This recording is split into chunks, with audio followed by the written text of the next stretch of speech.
She showed me her true form. Now I'm bound by alien law. Full sci-fi love story. Commander Nathan Hale didn't like the jungle. He hadn't liked it back on Earth, and he didn't like it now, on Nyxaria, a humid alien moon covered in violet vegetation and glittering spores that stuck to his armor like fine pollen. His boots sank into moss with every step, and the air was thick with an almost metallic scent. Somewhere nearby, something chirped with the volume of a car alarm and the rhythm of a panicked heartbeat. He adjusted the strap of his sidearm and kept moving. The diplomatic envoy was supposed to have landed closer to the capital spire. A magnetic storm knocked out the transport shuttle's guidance systems mid-descent, and the pilot had been forced to drop them half a day's hike away. His guards stayed behind to protect the damaged ship. Hale, being the highest-ranking officer and newly appointed ambassador to the planet, had insisted on continuing the journey on foot. Not smart, he thought, swatting at a bioluminescent insect the size of his thumb. But it's what a diplomat does. He pushed through a cluster of crystalline ferns and paused, catching his breath. His black diplomatic armor, while sleek, was never meant for off-road trekking.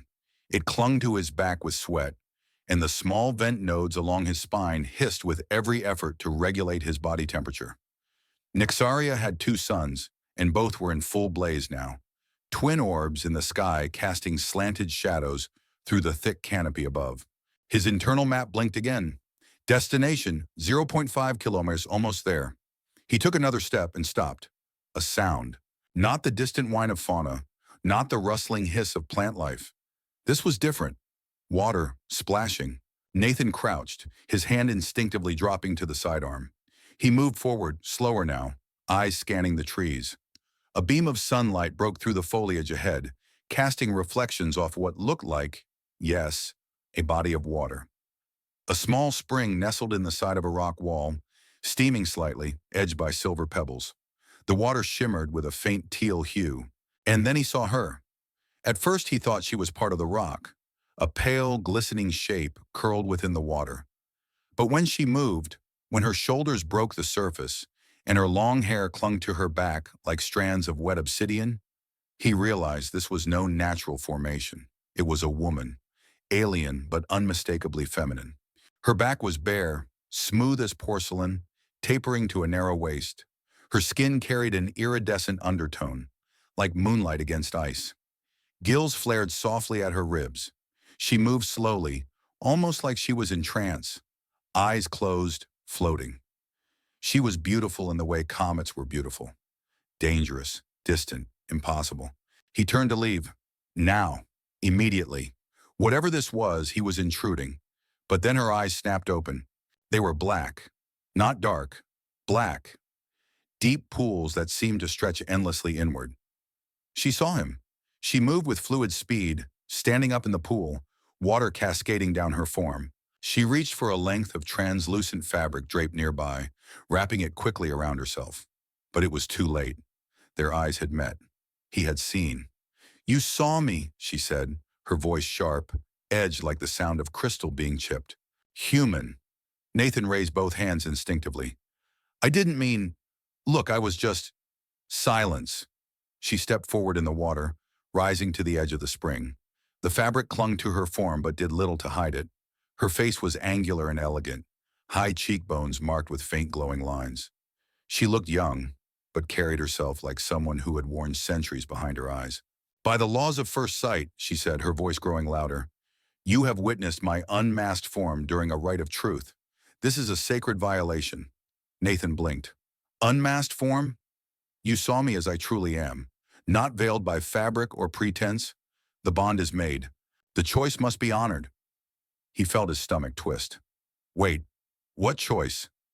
She stared at him, unspeaking, then stepped from the pool entirely. The silver pebbles did not shift under her bare feet. She approached with the gravity of a queen. "You must bond with me," she said, "or we both die at sundown." He opened his mouth, closed it, opened it again. "I'm sorry, what?" She pointed behind him. "Guards are coming. You have moments to choose." As if on cue, a low horn sounded in the distance. Nathan turned and saw figures, 6 of them, cresting a ridge not far off, dressed in ceremonial armor, their blades curved like crescent moons. "I'm a diplomatic envoy," he said quickly, From Earth. I'm not subject to your... Then you've already sealed your death. She moved to him swiftly, eyes blazing. Come. She reached out and grabbed his wrist. Her grip was strong, shockingly so. She pulled him toward a jagged slit in the stone behind the pool, half hidden behind vines and mist. Hide, she said. Now. Nathan ducked into the crevice, back against cool stone. The cave was shallow but dark. From here he could still see the spring through the steam. The woman, this alien princess or priestess or whatever she was, stood again at the edge of the pool, the towel clutched to her front. Her breathing slowed. Her expression shifted from rage to serenity.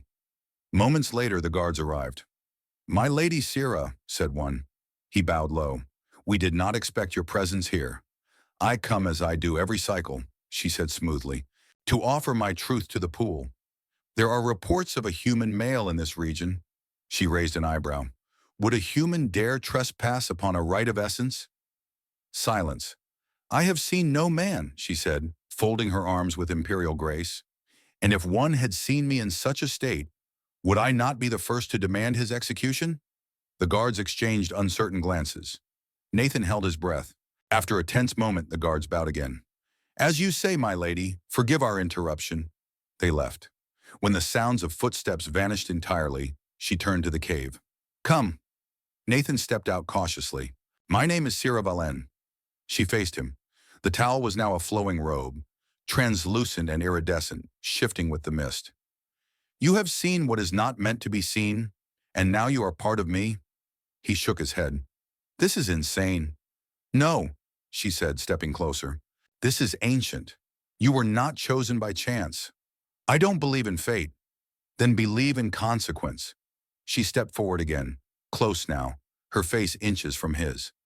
If you walk away from this, if you deny what was witnessed, your life will end at sundown. So will mine. That is our law. Nathan swallowed. She turned and walked toward a side path. Come. The palace is not far. There we can speak in safety.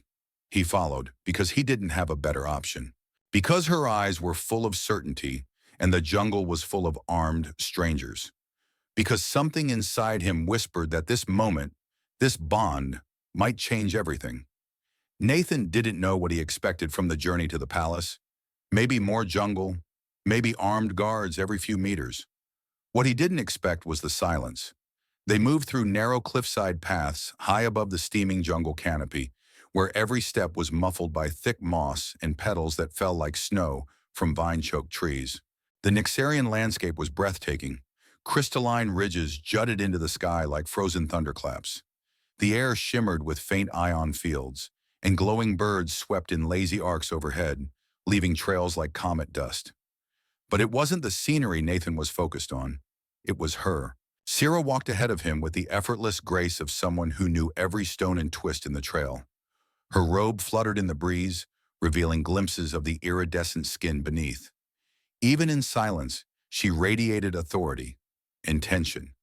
She hadn't looked at him once since they left the pool. Finally, Nathan couldn't take it. You're really not going to explain any of this to me? Her stride didn't slow.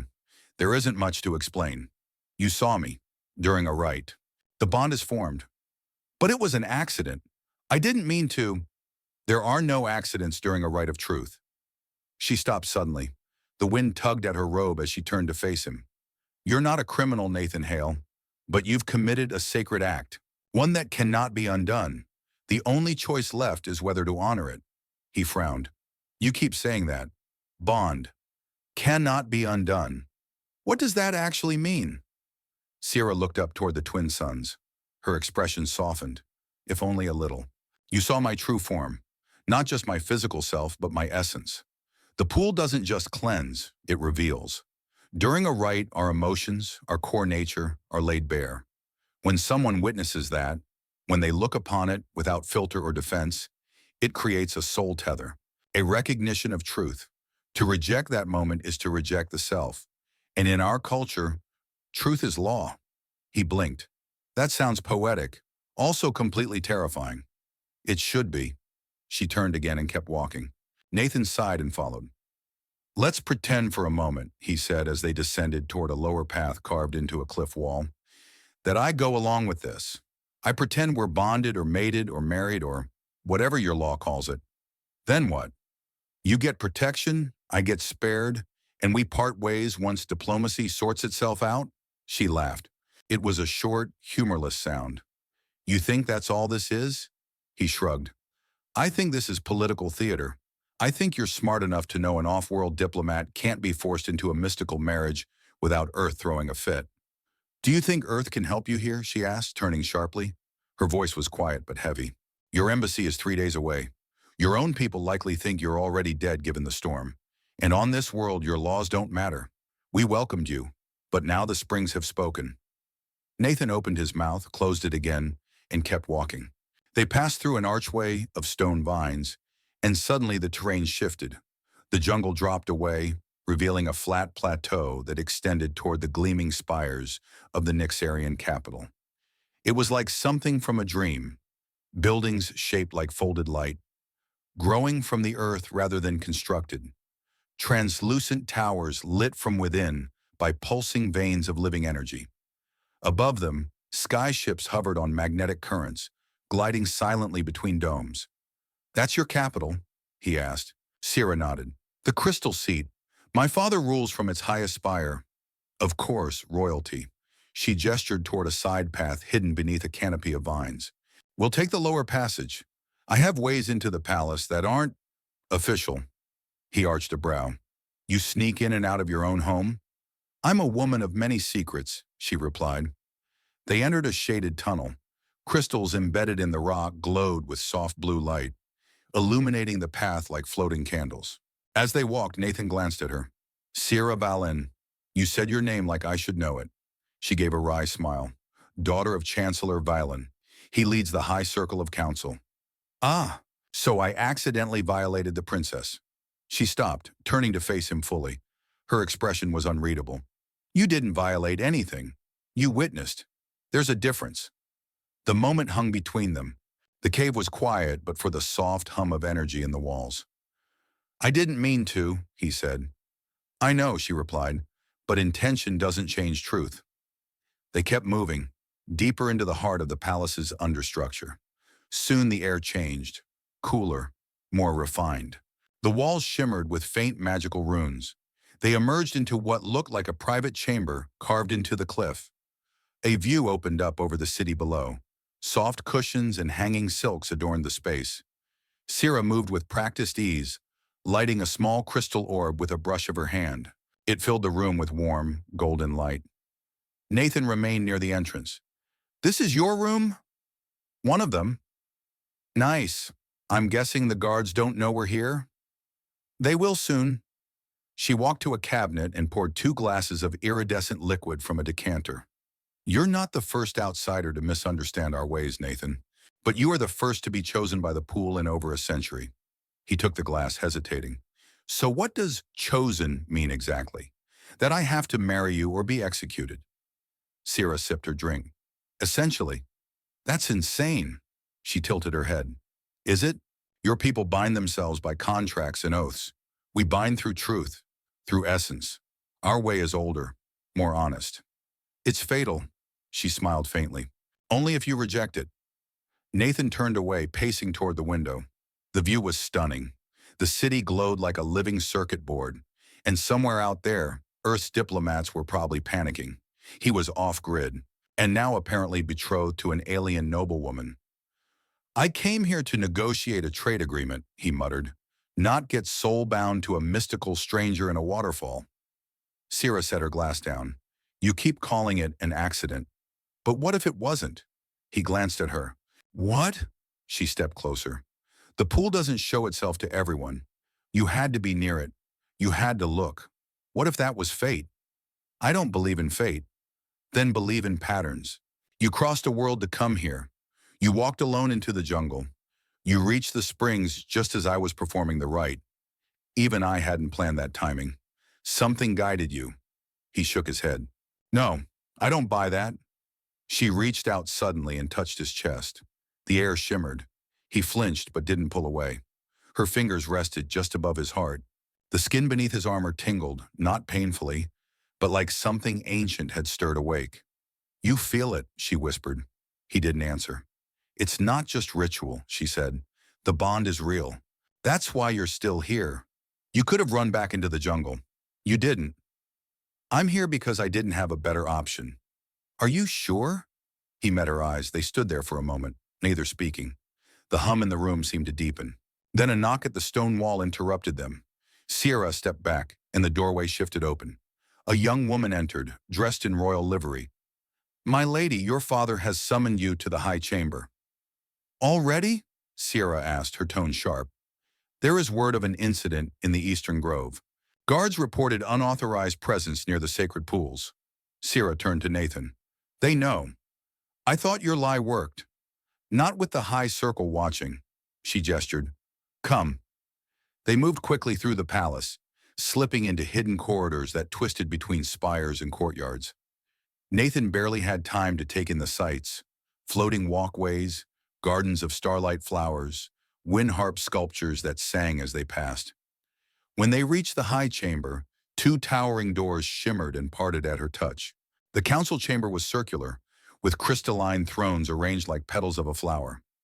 Elders sat in ceremonial robes, glowing slightly in the presence of powerful ether. At the center stood Chancellor Valen, tall, imposing, with eyes like frozen fire, his gaze fixed on Nathan. So, he said, his voice like thunder wrapped in silk, this is the man who has bonded with my daughter. Nathan stepped forward carefully. Chancellor, I assure you, this was not intentional. No, Valen said. It never is. And yet here we are. One of the other counselors leaned forward. Was the bond confirmed? Sierra raised her chin. It was. An elder woman, the oracle, stood. Her eyes were clouded white. The springs do not choose lightly. I have read their energy. The bond is genuine. Murmurs echoed around the chamber. Valen's jaw tensed. Do you understand the implications of this, human? I think I'm starting to, Nathan replied, but maybe you should explain it, just to be sure. If the bond is recognized, Valen said, you are no longer a visitor, you are kin, bound by Nyxarian law, our traditions, our legacy. You will be seen not as outsider, but as heir. Nathan stared. Heir? Sierra looked at him quietly. Valen stepped closer. You've become something more than diplomat. You've become part of our bloodline, whether you like it or not. Nathan glanced at Sierra. Her expression gave nothing away. But her eyes, those endless, dark eyes, held something he couldn't name, something that felt terrifyingly real. Nathan Hale had faced war councils, corporate tribunals, and high-pressure diplomatic standoffs where a single misplaced phrase could spark interplanetary conflict. He'd once talked down an armed commander seconds from launching warheads at a Martian colony. But this circular chamber of translucent thrones and silently watching alien nobility made all of that seem like kindergarten debate. The high chamber of Nyxaria was alive with stillness. Every breath he took felt amplified by the soft hum of energy that coursed through the crystalline floor. Every noble present, tall, graceful Nyxarians in ceremonial robes lined with runes of light, watched him like a puzzle wrapped in threat. And at the center of it all stood Chancellor Valen, Sierra's father, with the expression of a man who'd just found a hornet's nest in his wine. This council recognizes the legitimacy of the bond, the oracle repeated, her voice drifting like wind through ancient catacombs. The pool of truth has accepted this human. No one spoke, but the air changed. Subtle shifts, furrowed brows, tension along shoulder lines. Nathan could feel it in his gut, doubt and dissent crackling just beneath the polished floor. One noble finally broke the silence. He is an outsider, Lord Thiessen declared, a tall figure with robes of obsidian silk and eyes like burning coals. His world does not know our laws. He carries no sigil. Oh, no right has tested him. What gives him the right to bond with Nyxarian blood? Sierra stepped forward before Nathan could reply. Her voice was calm but carried an edge that cut through the tension. The springs gave him the right. Or do we now question the laws we've honored for 1,000 years? Another voice rose, this one cooler, female, and laced with sweet venom. We do not question the laws, Lady Sierra, only their interpretation. Lady Meraxi. Nathan had already memorized her name from the diplomatic briefings. She was young, cunning, and politically ambitious, rumored to have once been offered as a bride to strengthen alliances with the Titan colonies, and had refused to kneel. Now she sat reclined, adorned in luminous blue with her chin resting delicately on her fingers as she examined Nathan like a fruit past its season. Your interpretation, she continued, relies on the purity of the moment, but the human has not undergone any of the sacred rites. We have no evidence that his intentions were of truth. Intent is irrelevant, the oracle murmured. To us, perhaps, Meraxi replied smoothly, but Earth may not see it so. That struck a nerve. The murmur among nobles turned sharper. Nathan felt his pulse in his ears. He cleared his throat. I didn't come here to subvert your customs.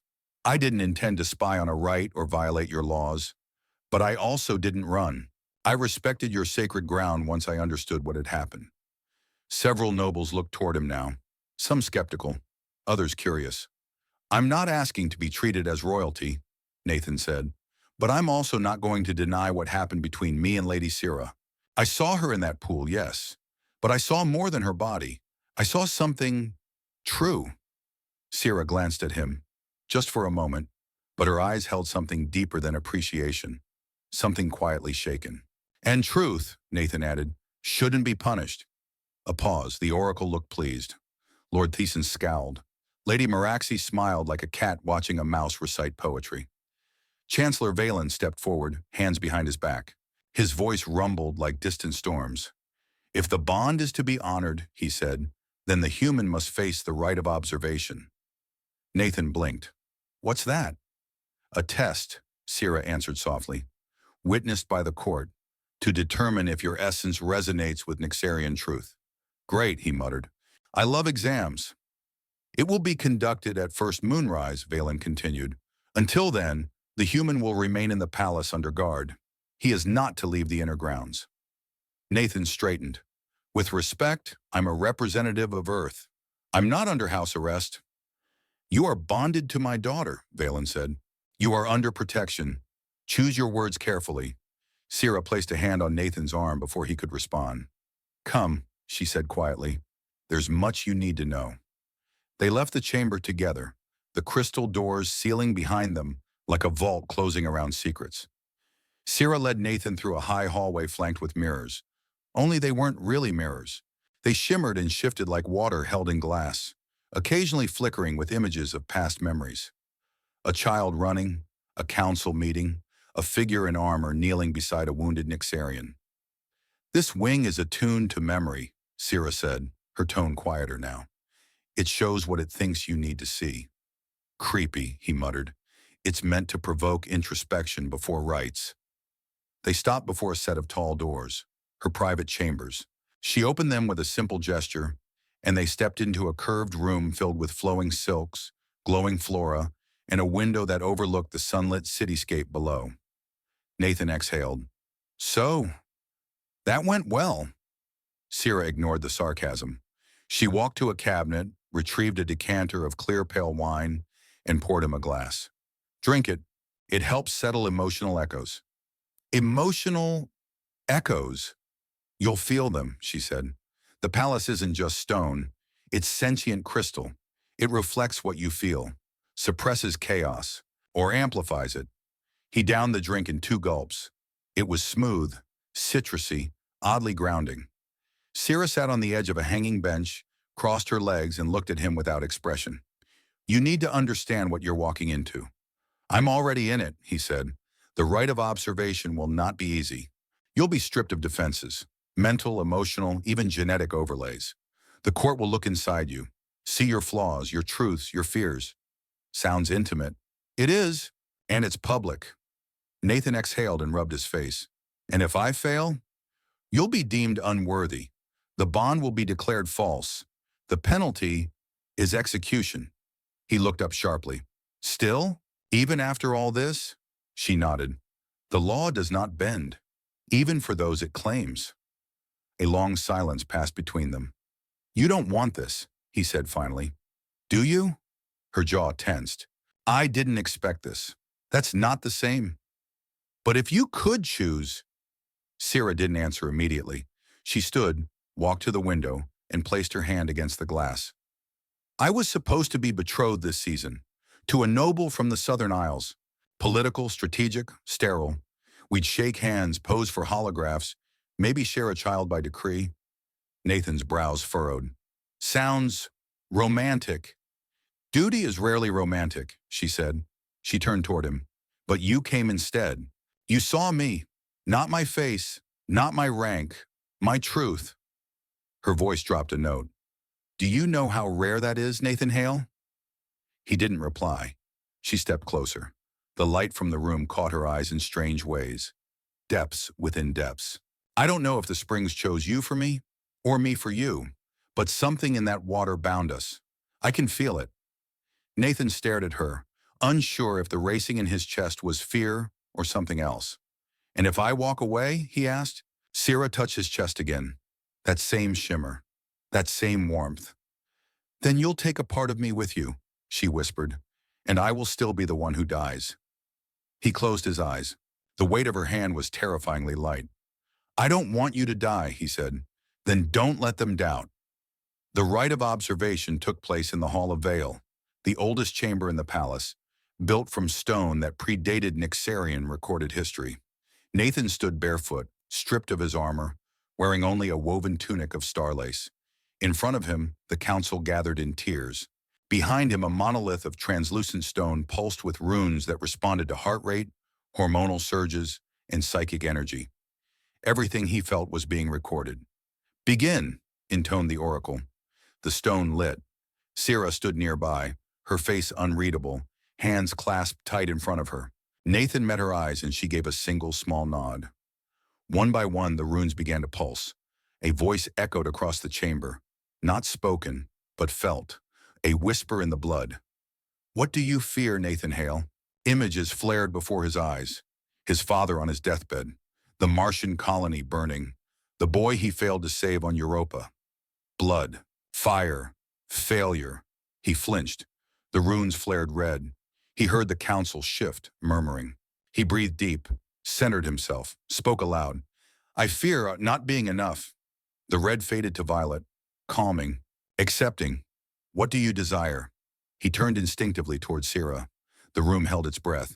I want to protect what I didn't understand, he said. Even if I didn't choose it, even if it chooses me first. The crystal burst into golden light. The oracle raised her hands. The bond holds.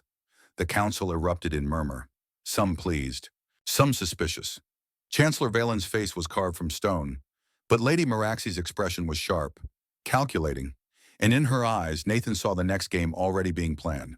Whatever test he'd just passed, the real one hadn't even begun. Nathan Hale lay awake in the chamber Sira had given him, soft, silken walls glowing faintly in the dark, the ceiling tracing shifting constellations, unfamiliar to any earthborn eye. The bed beneath him was impossibly soft, warmer than any fabric should be, alive almost, like it remembered the shape of the one sleeping in it. He could hear distant chimes, a low vibration humming through the crystalline palace, as if the building itself were meditating. And yet he couldn't sleep. The rite had shaken something loose in him. He had walked into that hall a stranger, stripped bare for alien judgment. And now he couldn't stop thinking about what the stones had shown him. Fears, desires, unspoken truths he hadn't even admitted to himself. But more than that, it was the way Sira had looked at him when he emerged from that golden light, not as a stranger, but as something claimed, or perhaps claiming. That terrified him more than any political consequence. He sat up, rubbing his hands down his face, bare feet brushing against the glowing floor. The room shifted color in response to his mood, blue-gold, flickering, restless. He stood and moved to the balcony, the cool air of night brushing across his skin like fingers dipped in memory. Below, the palace gardens pulsed with soft lights, trails of energy floating like pollen in the wind. And across from him, in the tower opposite, he saw her, Sira.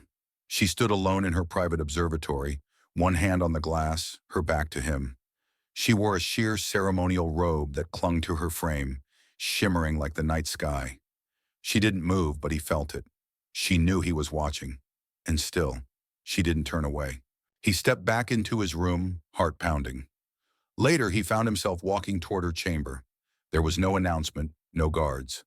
The palace seemed to part for him now, as if the stones remembered his steps. He paused outside her door, hand hovering, unsure whether to knock.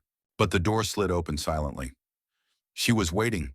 The room was warmer than his, filled with low-burning crystals that cast the walls in amber hues.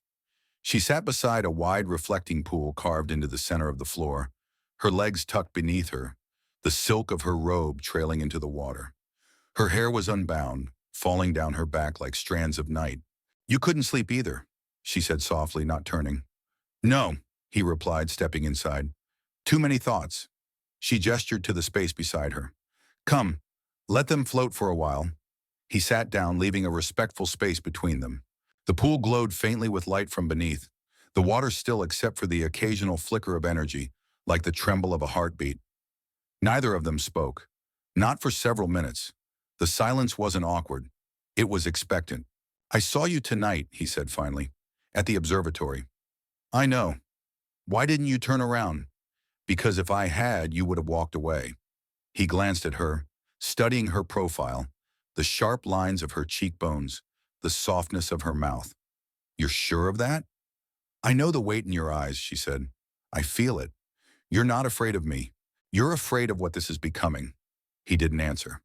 "I wasn't supposed to feel this way either," she added. "But the springs, they don't lie. They show truth, even when it's inconvenient."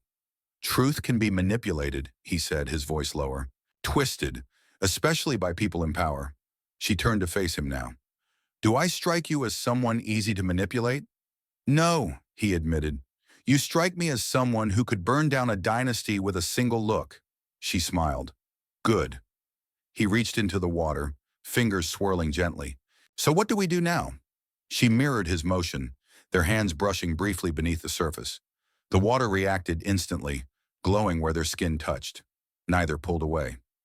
"We give it a name," she said, "and then we decide what it deserves." His breath hitched as she leaned closer. "Nathan," she whispered, "do you feel it too?" "I don't know what it is." "Then stop thinking." She kissed him. It wasn't cautious. It wasn't diplomatic. It was fire.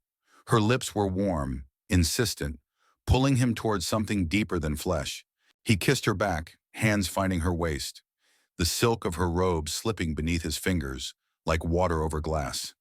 She moved into his lap without hesitation, their mouths never breaking, bodies beginning to speak the truths their words had been too afraid to voice. The pool beneath them pulsed with light. The room responded. The air shimmered. She pulled back slightly, forehead resting against his, both of them breathing hard. "This changes everything," she said. "I know."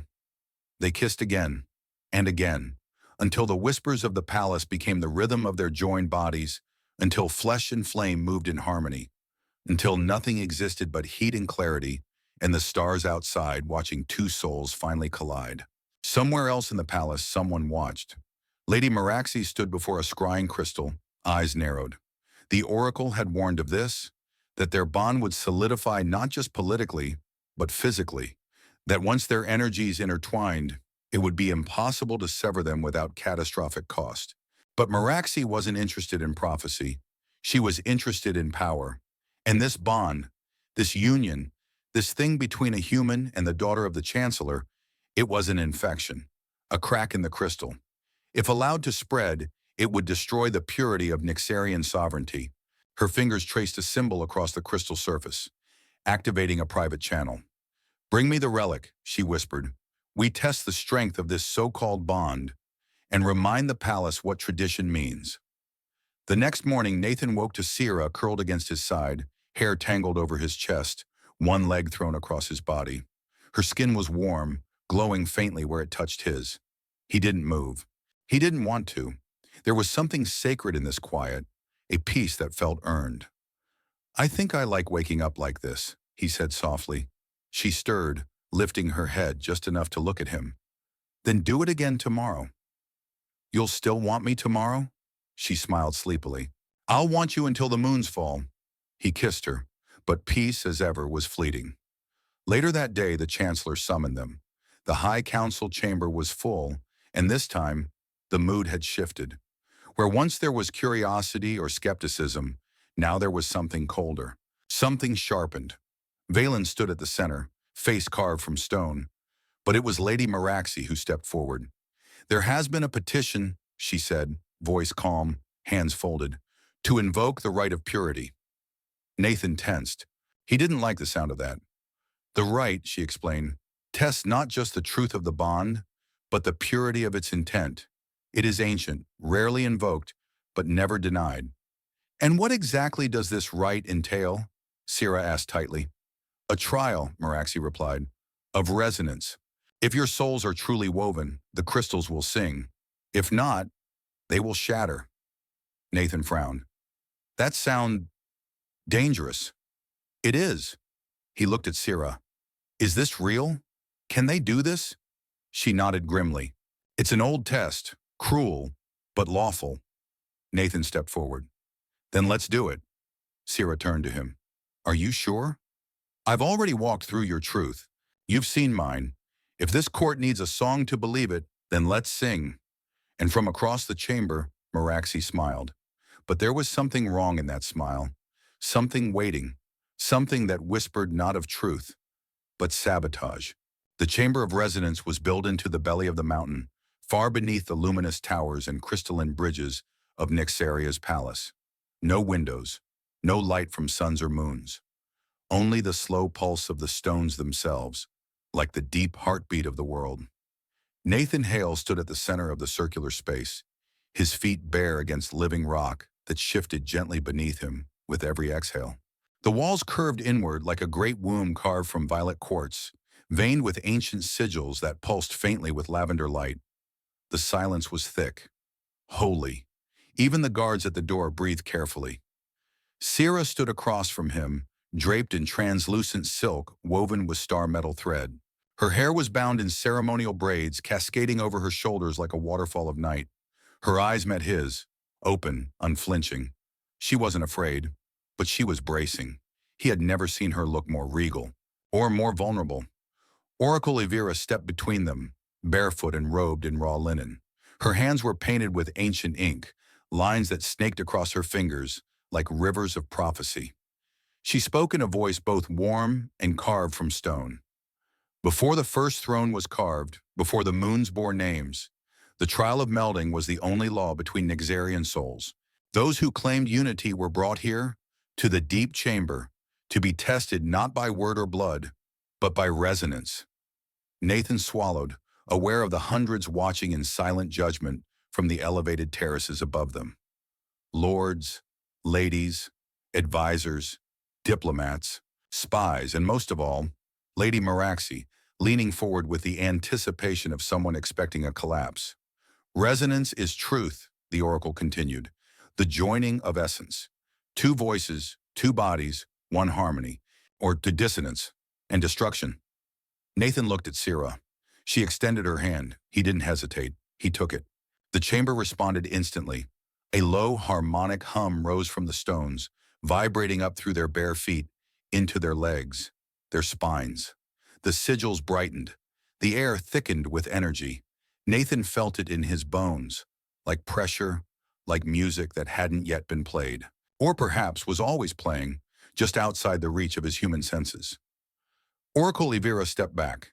"You must disrobe," she said gently. "The trial demands the shedding of all barriers. Flesh, fabric, fear." There was no leering, no amusement. The audience didn't flinch.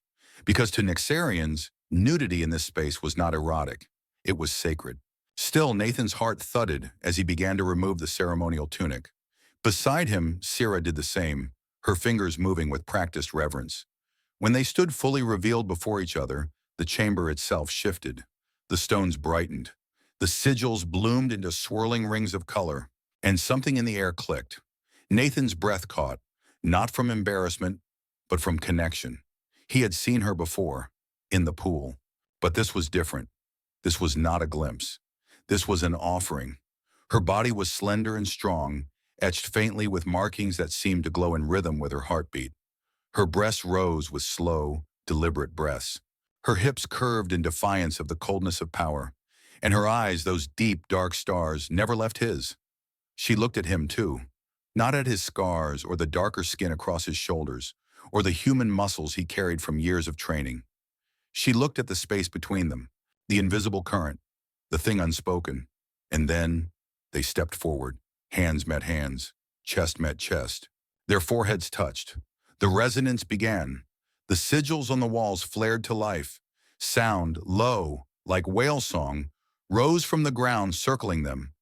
Energy gathered around their joined bodies, crackling through their hair, their fingertips, the arches of their feet.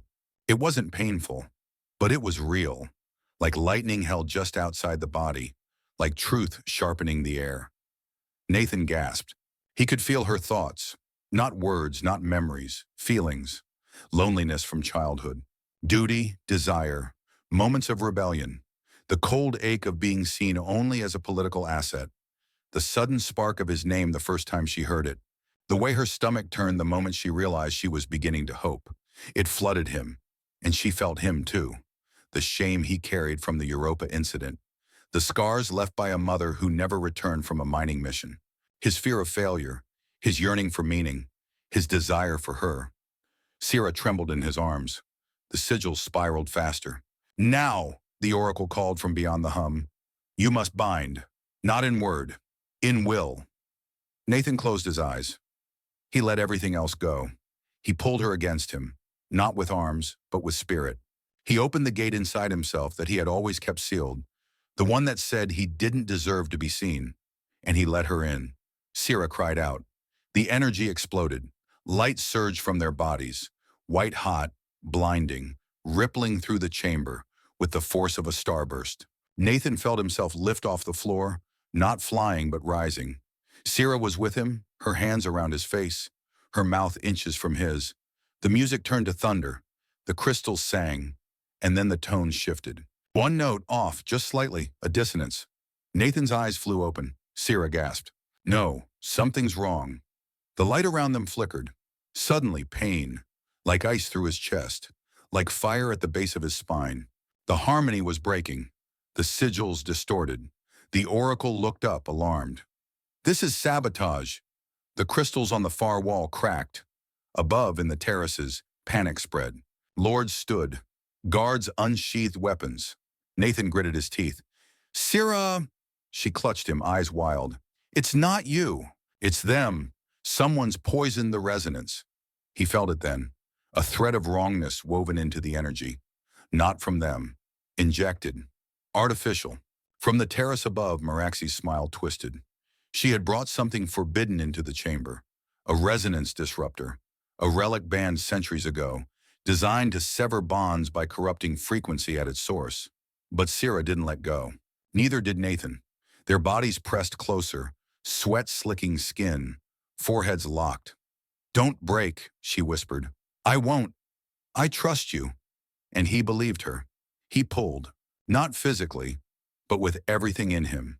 He called on every instinct, every stubborn refusal to die, every memory of the boy he'd failed, the woman who had waited for him on Mars and left, the diplomat who never got to finish a sentence before peace collapsed.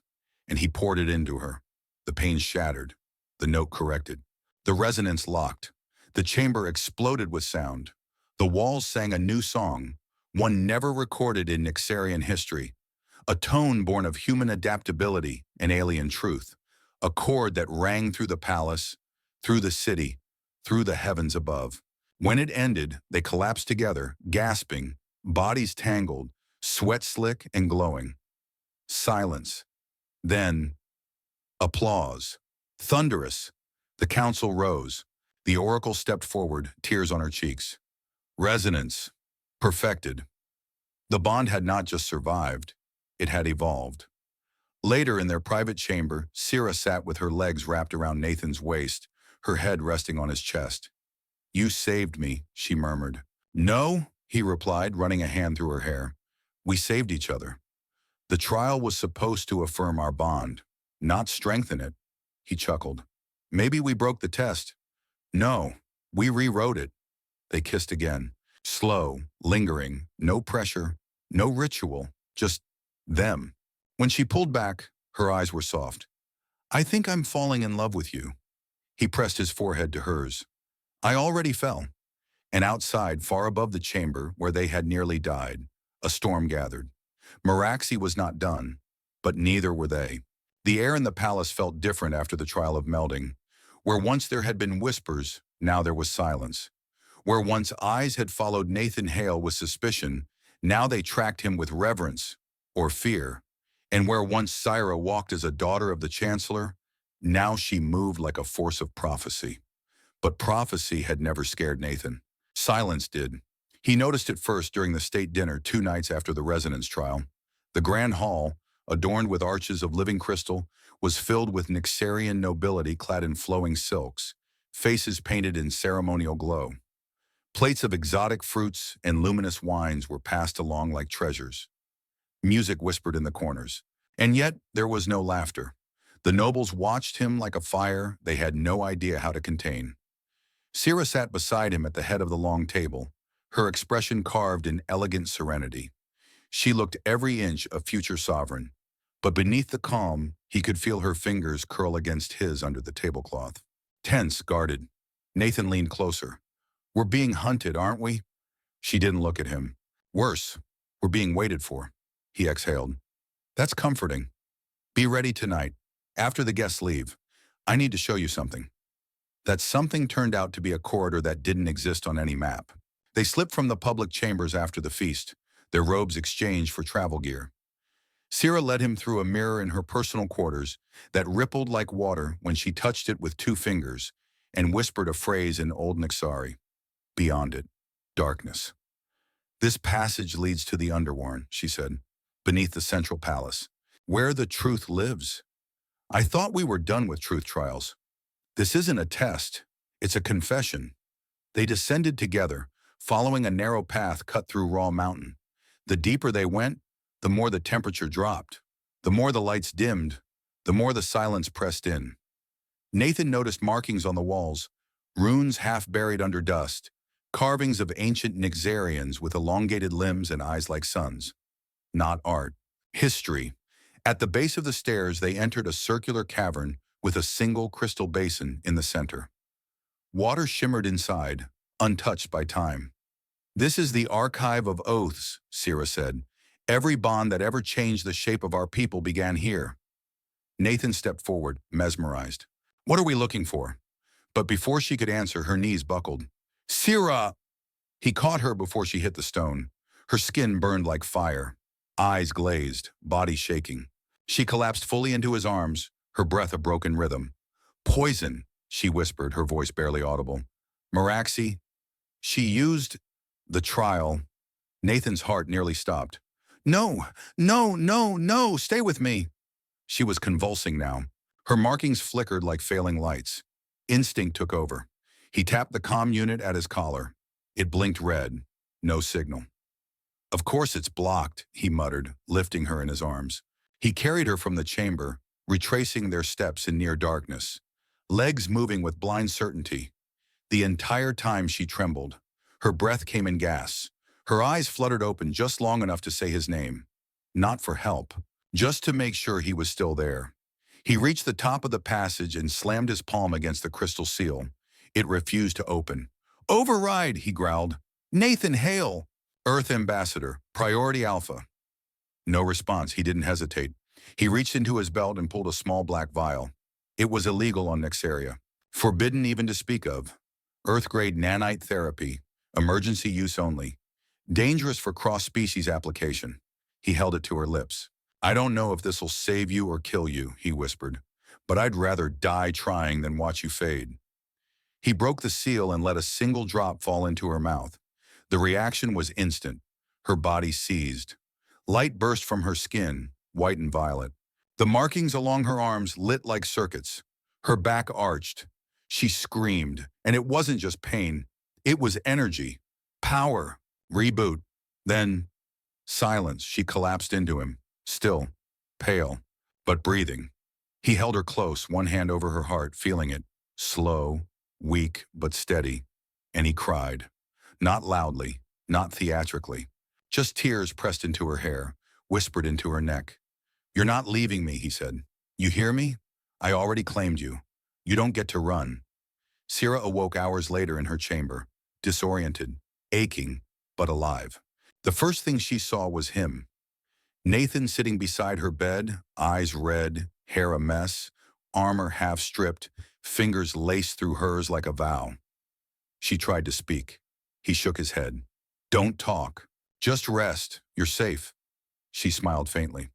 You broke the law. He leaned in. You can arrest me after we kill Meraxi. Her laugh was breathless. Deal. But there was no more time for rest. The next morning, the palace exploded with accusations. Oracle Elvira summoned the High Council for an emergency session. Nathan was ordered to appear. So was Meraxi. In the council chamber, the tension was thicker than ever. Sira walked in on her own, flanked by two healers. Her skin glowed faintly, her body wrapped in a ceremonial cloak designed to cover the bruises beneath. But her spine was straight. Her eyes were clear. When she looked at Nathan, she nodded once. He stepped forward. She was poisoned during the trial, he said clearly. A resonance disruptor laced with neurosilic toxins, illegal in every system, and yet it found her. He turned toward Meraxi. Funny how someone who lobbied for the right was also the one who stood to gain from its failure. Meraxi didn't flinch. She was dressed in full council regalia, her hair braided in loops of silver, and her expression carved from smug marble. You accuse without proof, Sira spoke then. We have proof. She raised her hand, and a floating crystal appeared above her palm. It displayed a recorded image from the Underworn, a shadow placing a small vial into the resonance chamber's core, a figure wearing Meraxi's seal, silence, then outrage. Chancellor Valen rose, his face thunder. You tried to assassinate my daughter. She was never meant to rule, Meraxi shouted. She would taint our legacy with this human infection. You think love is stronger than blood? Than purity? Nathan stepped forward. No, he said, but love is smarter than hate and stronger than fear. Meraxi drew a blade. The guards moved. She never got the chance. Oracle Elvira raised a hand, and Meraxi froze in place, held by ancient force. She was dragged from the chamber in silence, and the council rose, not in protest, in unity. That night, in the sanctuary gardens beneath twin moons, Nathan and Sira stood alone. She was in his arms again, this time without pain. I nearly lost you, he whispered. You didn't, she replied. You never let go. Because I couldn't. He touched her cheek. Because you're the first truth that ever terrified me, and I couldn't bear to let it vanish. She kissed him then, long, deep, full of unspoken thanks and unfinished desire. The crystals around them pulsed in rhythm with their breath, and the shadows that had chased them beneath the spires? Gone, for now. But something new was stirring, a future neither had prepared for. And the stars? They were listening. The first time Nathan Hale heard the phrase, courtship by fire, he thought it was a metaphor. It wasn't. He stood bare-chested in a ceremonial training ring, surrounded by a semicircle of robed Nyxarian elders, diplomats, and high-ranking warriors. His breath steamed in the chilled air, sweat already beating down his back. Across from him stood Sira, flawless, infuriating, impossibly poised in a sleeveless gown of living flame thread. Her hair was tied in a high braid, her markings glowing faintly with anticipation, and her expression told him she was enjoying every second of his confusion. At the center of the ring, a priestess raised a crystal staff and spoke with somber rhythm. Let the fire recognize those who dare court beneath its eyes. Let passion temper the steel of the bond. Let truth burn, and what survives stand unbroken. A bell rang, and two ceremonial blades were handed to Nathan and Sira. Not sharpened, but glowing at the edges. Nathan looked at the weapon, then at her. Please tell me we're not about to duel. Sira smiled. You said you wanted to understand my culture. He gave her a look. Your culture wants me shirtless, sweaty, and stabbed? She stepped close, blade resting against his collarbone with feather-light pressure. Only a little, he sighed. Fine, let's get this intergalactic flirting over with. The duel began with ceremony. Slow steps, rotating circles, movements that resembled dance more than combat. The fire around the ring pulsed with their rhythm, crackling higher as they drew closer. Each strike was symbolic, Not meant to wound, but to test, to challenge, to expose. You hesitated, Sira said as their blades met. I'm not trying to hurt you. That's not what this is about. He feinted. She dodged. Then what is it about? Showing the council that you can match me. Not physically, spiritually. That you won't flinch from fire. He struck again, harder this time. Their blades clashed, sending sparks into the air. You want heat? He said. I can do heat. They moved faster now, circling, colliding, breathing heavy. The ring of fire danced in rhythm with them, rising taller, hotter. The crowd murmured approval. Nathan noticed laughter, genuine, pleased, ripple through the elders. Not mockery, respect. Sira pushed forward, blade at his neck again. You're adapting, she whispered. I'm human, he replied. It's what we do. She leaned closer. Then adapt to this. And she kissed him, hard, publicly, openly, in front of the entire ruling body of Nyxaria. The fire exploded upward in a pillar of flame, sealing the kiss in light. When they parted, the priestess stepped forward.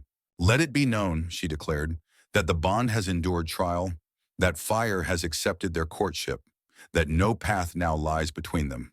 The crowd stood, applauding. Sira smiled. Nathan, slightly winded, muttered, Please tell me the honeymoon isn't held in a volcano. Hours later, Nathan soaked in a mineral pool in the upper gardens, eyes closed, muscles aching in ways that reminded him of his early academy days. The duel had been a formality, but the adrenaline hadn't been fake. Neither had the heat between them. Sira entered quietly and slid into the water beside him. That was impressive, she said. Thanks, I only lost 3 liters of sweat and a sliver of dignity. She laughed. He turned toward her. So, now we're officially courting? She nodded. By Nyxarian law, we're one ceremony away from full union. Which involves what? More fire? Singing stones? An awkward dinner with your father where I ask for your tentacle in marriage? She leaned in. We don't have tentacles. Yet, he muttered. I'm still hoping for a surprise. They sat together in comfortable silence, the water glowing softly around their skin. Then Sira's expression shifted. There's something I haven't told you. He turned serious. What is it? My father wants to host a public betrothal ceremony at the lunar convergence. It would broadcast to both our worlds. A symbol of interspecies alliance. A peace accord sealed in love. That sounds diplomatic. It is. Too diplomatic. He frowned. You don't want it? She hesitated. It feels like branding. I get it. She glanced at him. But if it keeps us safe, maybe it's worth it. Nathan reached out, took her hand beneath the water. We'll do it on our terms. She looked at him. What does that mean? It means we say the words when we mean them, not when a council says we should, and not for anyone else's cameras.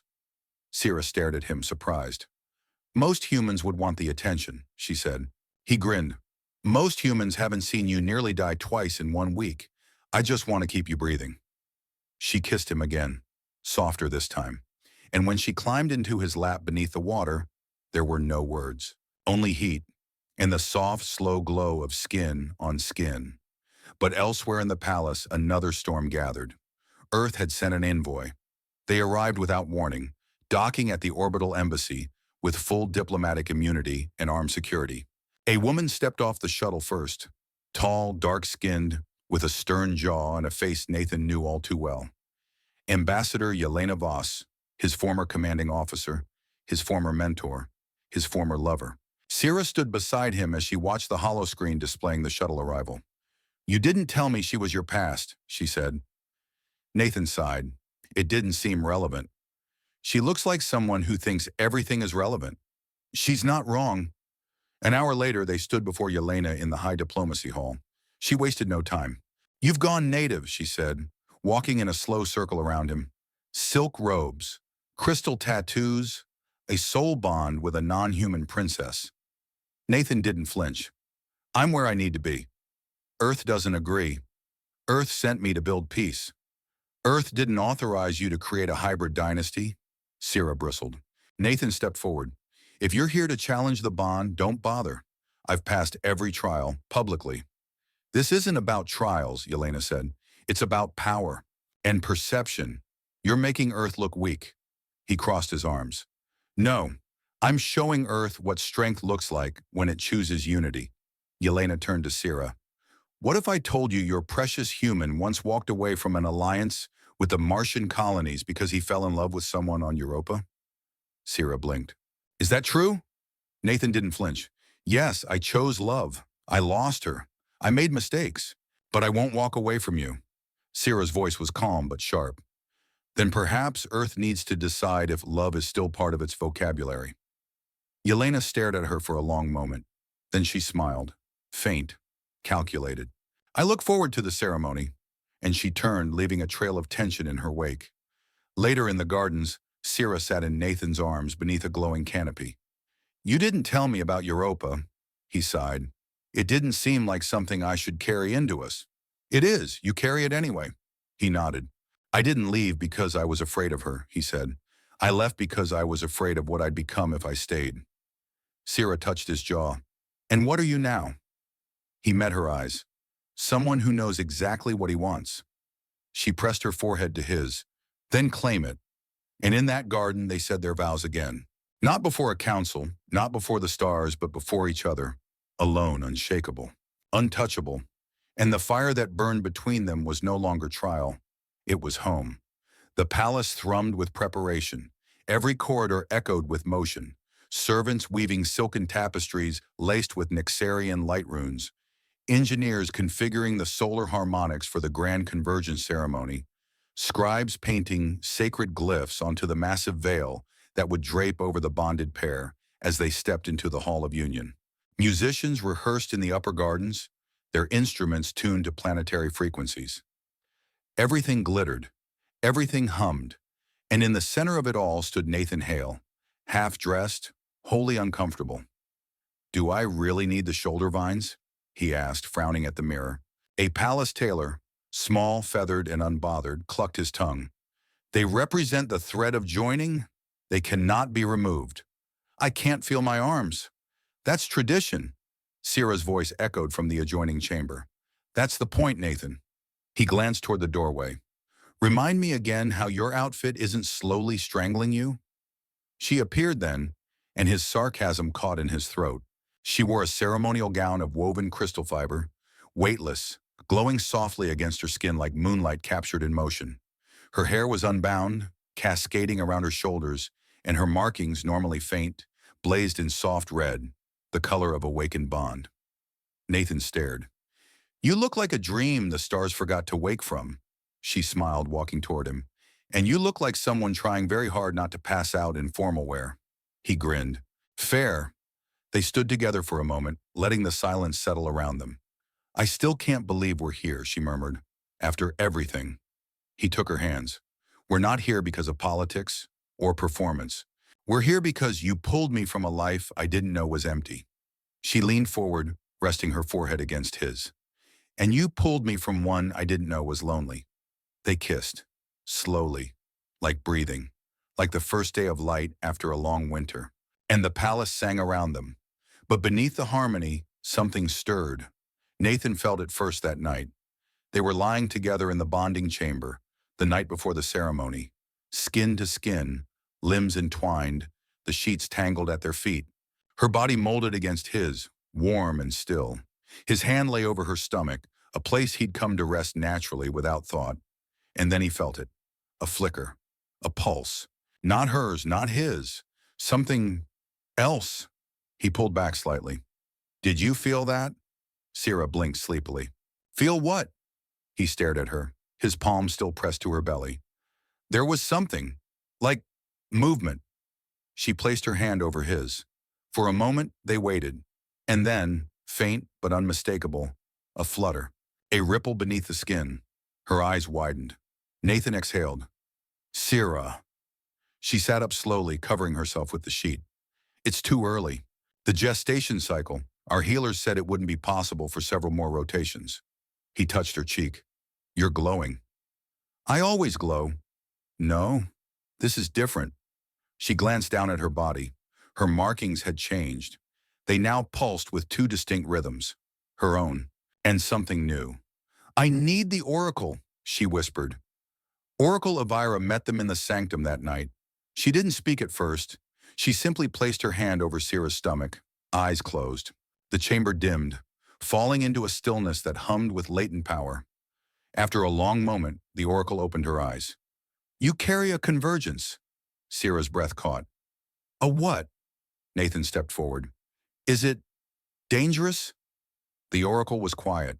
Then, "It is unprecedented. The child is forming faster than either human or Nyxarian cycles allow. The bond that exists between you, physical, emotional, spiritual, it's feeding the growth, accelerating the development." Nathan blinked. "Because of the resonance? Because of the depth of it." Sira placed a hand protectively over her stomach.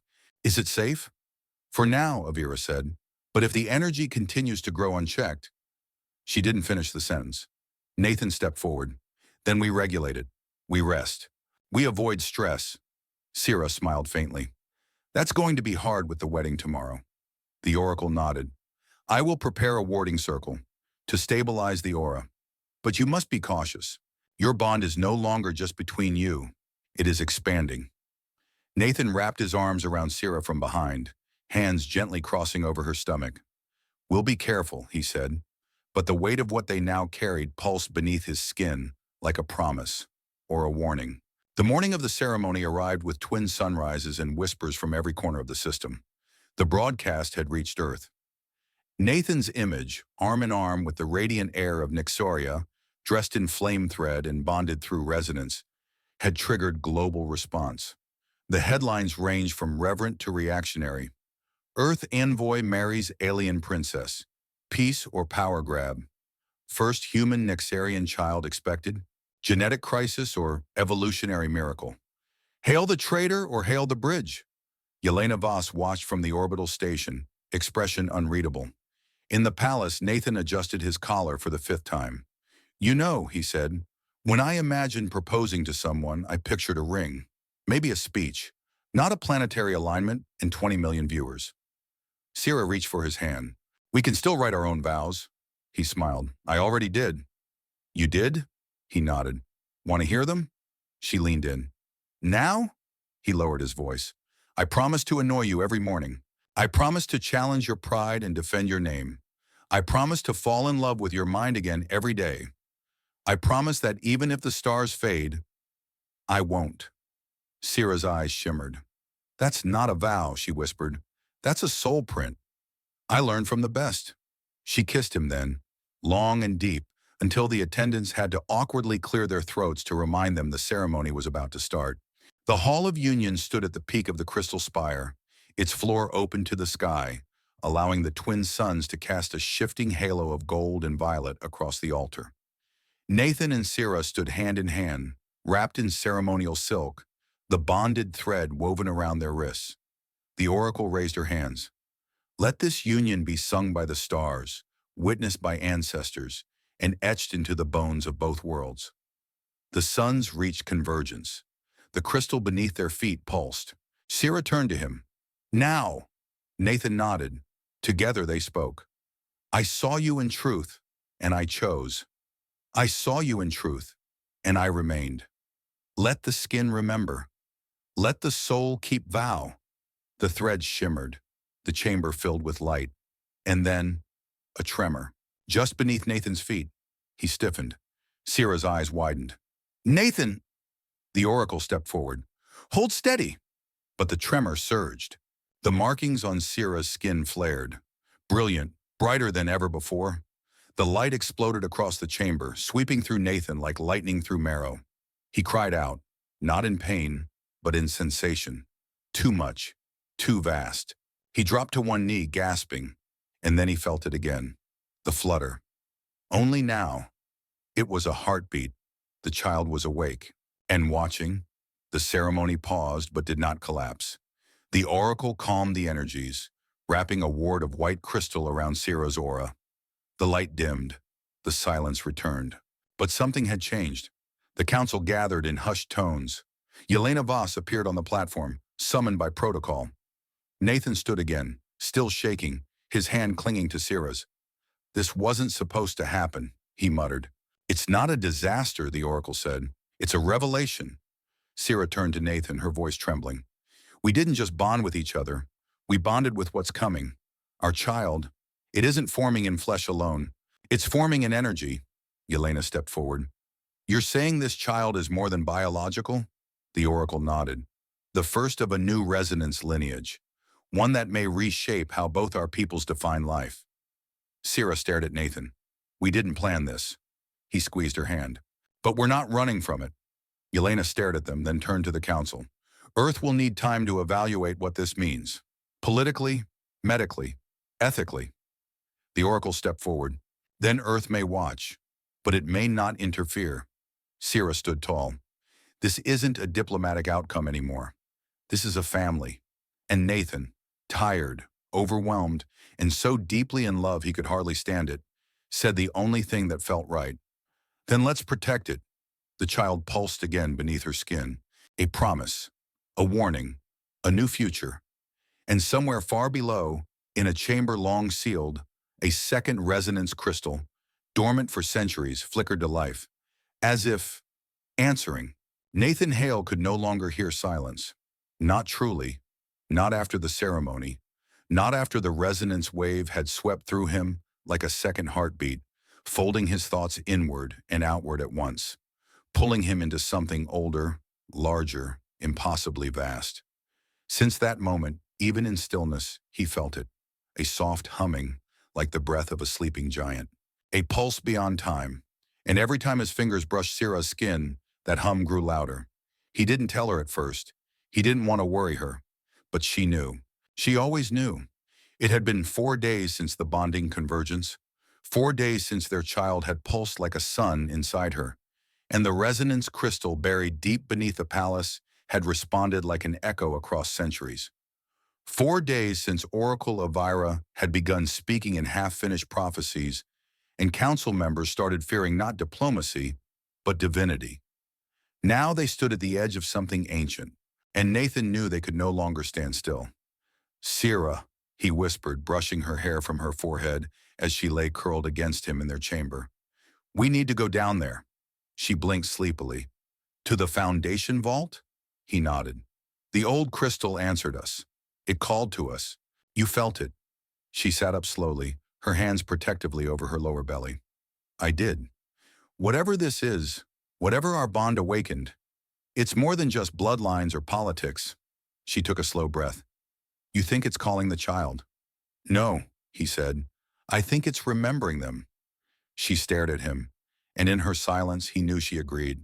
The chamber below the palace was sealed by 9 layers of ancestral authority.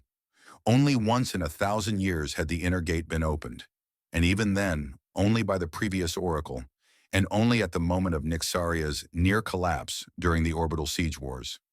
It was said to house the first flame, the ancient spark of consciousness that had first taught the Nyxarians to hear the stars. And now, that spark had moved. Oracle Elvira met them outside the final threshold, hands clasped before her, eyes shadowed. You are both changed, she said. You no longer speak as rulers. You speak as something becoming. Nathan didn't flinch. Then let us finish becoming. The oracle turned. Enter, and remember, if the crystal answers you again, you must give it your name. The door opened. The chamber beyond was vast, carved into the mountain's heart. At its center stood a monolith of translucent stone, as tall as a tower, faintly glowing from within. Symbols shimmered along its surface, shifting, unreadable, as if trying to recall a forgotten tongue. Sierra stepped forward, her breath catching. It's not just a resonance crystal, it's alive. Nathan nodded. Or it remembers being alive. As they approached, the monolith flared with light, red for Sierra, white for Nathan. Then, violet, the combined color of their soul print. And in that moment, Nathan heard it, truly heard it, his name, but not just spoken, remembered, like it had been written into the stone of the stars long before he was born. He staggered back, gasping. Sierra clutched his arm. Nathan, what is it? I don't know. I saw something, a memory. Not mine. He stared into the crystal, and then it showed them both. Visions unfolded in bursts of light, images cascading like water. A Nyxarian woman, glowing with ancient markings, reaching out to a man in black earth armor, both standing on a ruined moon. A child born under twin stars, her eyes burning with light. A war that tore across galaxies, where resonance was used as weapon and bond. And always the same phrase carved into stone, repeated in whispers: the seed will awaken when memory becomes blood. The vision ended. Sierra's voice trembled. That was us. No, Nathan whispered. That was the first of us. The oracle stepped forward, solemn. You are not the first. You are the return. Sierra clutched her stomach. And the child? The echo, the oracle said. The first convergence was silenced. Yours is its awakening. Nathan's heart pounded. Why show us now? Because you've reached the point where fate ends and choice begins. Silence. Then the oracle spoke again. You must leave the palace. Sierra frowned. What? The convergence has begun pulling on other resonance sites. Dormant relics buried across the Nyxarian system. It cannot be controlled from here. It must be carried, guided, or else it will burn through the very bones of the world. Nathan exhaled. And the child? Will either unify the resonance or become consumed by it. Sierra closed her eyes. Where do we go? The oracle turned toward the mountain's edge, where the stars burned low on the horizon. Where memory first fell from the sky, she said. The place of names. 2 nights later, under secrecy and starlight, Nathan and Sierra boarded a small vessel disguised as a diplomatic craft. Yelena Voss stood at the gate as they passed, face unreadable. You're leaving right when the Earth Council is asking for answers, she said. Nathan met her eyes. Maybe they're not ready for the answers. And if the child becomes a weapon? Nathan's voice was soft but firm. Then I'll be the first shield. Yelena's gaze flicked to Sierra. And what if it becomes a god? Sierra held Nathan's hand. Then it will learn mercy from both our names. The doors closed. The ship rose, and the stars grew louder. The journey to the place of names took them across the Nyxarian system, beyond the twin gas giants, through the crystal moons, and into the remains of a broken world. Vir Ellen, once a holy site, now abandoned. Here, the first Nyxarian resonance stone had fallen from the sky millennia ago. It had burned half the planet when it landed, and yet from that destruction, the first songs of memory had emerged. The ancestors believed the stone had been a gift, not of the gods, but of former selves. They touched down near the crater's edge, and as they stepped onto the scarred ground, Sierra gasped. Her skin, her markings, began to glow through her robe. So did Nathan's. They moved to the center of the crater, where a monolith, smaller, cracked, waited. The moment they touched it, everything changed. Time unraveled. Suddenly, they were not standing in a crater. They were standing in memory. The stars around them flickered, rearranging themselves. And then, they saw their former selves. Not clearly. Not as humans and Nyxarians, but as echoes of what they had been. They stood in the ruins of a dying world, holding each other, as a child, pure light, rose into the sky. And they whispered together, "We give you our names." And then, "Become more than us." Nathan fell to his knees. Sierra dropped beside him. And within her, the child pulsed again. But this time, it wasn't asking to be born. It was asking to choose. Nathan pressed his forehead to Sierra's. "Let it choose us," he whispered. "Let it choose love." Sierra sobbed. The monolith cracked, and from it, light poured. Not destruction, recognition. Remembrance. As if the stars had finally remembered who they were. And from the edge of the crater, another light began to move. A shadow emerged. Tall, glowing, familiar, but not friendly. And as it stepped forward, Nathan's instincts flared. He pulled Sierra close. The figure stopped just beyond reach. "You've awakened it," the voice said. "The child is the key, but keys can open or break." Sierra stood, her aura burning. "Who are you?" The figure removed its hood, and Nathan stared into his own face. Older, colder, eyes like empty glass. "I am who you become if you forget your name." Sierra reached for Nathan. He was shaking, and the child pulsed again, fierce, defiant, inside her. The real Nathan stepped forward, jaw clenched. Then I'll spend every breath proving I remember. And the monolith began to sing. The first thing Nathan felt was cold. Not physical cold, not the bite of air or vacuum, but a cold of memory, the kind that came from seeing a version of yourself who had forgotten who they once were, who had traded love for certainty and warmth for control. He stood now across from that version, his shadow, eyes locked in the center of a crater where stars had once fallen and prophecy now bled from the soil. Sira stood beside him, glowing like a living constellation, her hand trembling in his. The child inside her was no longer silent. It pulsed now with awareness, watching, listening, and choosing. The shadow stepped forward. I remember everything, it said, voice deeper than Nathan's, as if hollowed out. The moment we turned from love, the war that followed, the silence that grew. I am you, if you let fear guide your oath. Nathan squared his shoulders. You're not me. You're the version that gave up. I am the version that won, the shadow said. I sealed the stars, ended the resonance, saved our people from being consumed by something they couldn't control. And what did it cost you? Nathan asked. Her? The shadow hesitated, a flicker of pain behind those glassy eyes. Sacrifice is necessary, it finally said. Sira stepped forward, her markings flaring with the fire of truth. No, sacrifice without love is destruction. Nathan reached out, palm open.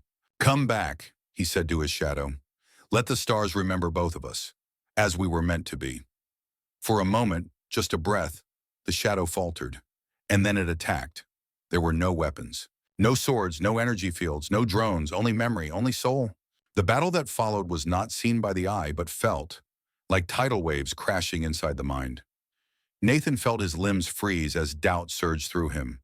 He saw flashes of earth in ruins, of Sirah bleeding beneath a collapsed temple, of their child screaming without sound. Illusions meant to break him. But Sirah's voice cut through it all. Nathan, your name, say it! He gasped, knees buckling, voice strangled. But then he remembered. The first time she called him brave, the first time she kissed him beneath the fire ring, the first time she whispered, I choose you. His name wasn't just Nathan Hale. It was the one who stayed.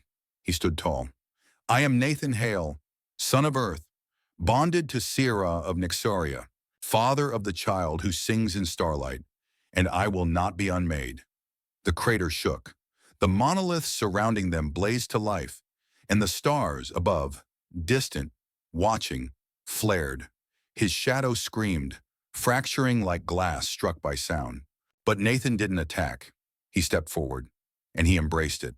The moment he did, everything turned to light. When the glow faded, Sirah found herself on her knees, hands over her belly, tears running down her cheeks. Nathan was beside her, breathing, alive, whole but changed. His markings now glowed like hers, not painted, born. And in that shared breath, she felt the child settle, peaceful, at last. Oracle Avira's voice came from the cliff above, carried by the wind. It is done. The stars, he remembered. They returned to Nyxaria under a sky that felt new. The palace gates opened without trumpet or fanfare, but every citizen stood along the bridges, in silence as they walked. Hands over hearts, eyes shimmering. The bond had changed something. Across the system, ancient relics stopped humming. The storms over the flame seas calmed. A new aurora circled the moons. Earth received the transmission 3 hours later. And for the first time in decades, the council didn't argue. They listened. They watched Nathan Hale, barefoot, scarred, glowing, hold the hand of his alien wife as they spoke not of war, but of remembrance. He didn't beg for alliance. He reminded them of something older than politics. Connection. Their child was born 22 rotations later, not in a palace, not in a lab, but beneath the roots of the world tree on the southern continent, where resonance first whispered into the ground. The child was neither human nor Nyxarian. She was both. She had Sirah's fire and Nathan's stubborn heart. She opened her eyes and they were not red or white. They were violet, the color of bond. She was named Elira, which meant the one the stars waited for. And the first thing she did was sing, a low, trembling sound. like a lullaby remembered from the beginning of time, and the world listened. Years later, Nathan stood on the balcony of the Sky Library, watching his daughter float 3 feet above the ground as she read aloud to a dozen Nyxarian children. She'd taught herself to fly by accident. Sierra stood beside him, her hand laced in his. "She's going to change everything," she said. Nathan smiled. "She already has." "Do you think they'll call her goddess?" Sierra asked, only half joking. He shook his head. "No, they'll call her what she is." Sierra tilted her head. "What's that?" He turned to her, smiling through years of memory, scars, and quiet joy. "Ours." That night, under a sky full of names no one had spoken in millennia, Nathan heard the stars speak once more. But this time, they didn't whisper fear or warning. They whispered love, and they said his name. Not because he was famous, not because he won, but because he remembered. Because he stayed. Because in a universe of war and forgetting, he chose to feel. And when the stars called him by name, he answered. Together. With Sierra. With Elira. With love. With light. And with a promise that echoed into forever.